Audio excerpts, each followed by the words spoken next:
দুলাপু, ওই দুলাপু তুমি কই? ভাই তুই হঠাৎ করে আমাদের বাড়ি, কেমন আছিস তুই? ভালো আছে, মা তোমার যেতে বলছে, চলো আমাদের বাড়ি। ভাই তোর দুলাভাই তো বাসায় নাই, তুই ঘরে আয় বয়, তো দুলাভাই আসলে আমরা একসাথেই যাব। তোমার মাথা খারাপ, এই ভাঙ্গা করে আমি বসবো? তুমি কি জানো না আমরা কোন ঘরের সন্তান? এই ঘরে ফকি নিয়ে তোমরা ফুসলে বিয়ে করছো, তুমি কি জানো না? এই বাড়িতে আসে তোমার স্বামীরও কপাল ভালো, তোমারও কপাল ভালো। মা অসুস্থ হয়ে পড়ে আছে, শেষবারের মতন তোমরা দেখতে চাইছে, তাই তোমার নিতে আসছি, চলো।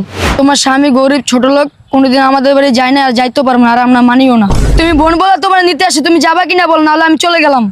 তোরা আইতে বা কইছে কে, যাইতে বা কে কইতেছে? তোর ভালো লাগে না তুই চলে যা। তুই আমাদের বাড়িতে এসে আমার স্বামীর অপমান করতেছস, এত বড় সাহস তোরে দিছে কে?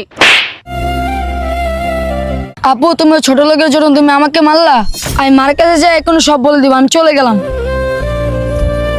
হ্যাঁ হ্যাঁ যা, চলে যা। যেখানে আমার স্বামীর কোনো মূল্য নাই, আমার স্বামীকে ছোট করে দেখে, সেখানে আমার কাউকে লাগবে না। এখন মনে করবো এই পৃথিবীতে আমার স্বামী আমার সব। দোলা, আরে তুমি কখন আসলা? দোলা, আমি অনেক আগেই আসছি। তোমার আর তোমার ভাইয়ের কথা আমি সবই শুনছি। আমি আসলেই অনেক ভাগ্যবান যে তোমার মতো একটা বউ পাইছি। একটা মেয়ে মানুষের বিয়ের আগে তার আপন থাকে তার মা বাবা, আর বিয়ের পর তার স্বামী। চলো তো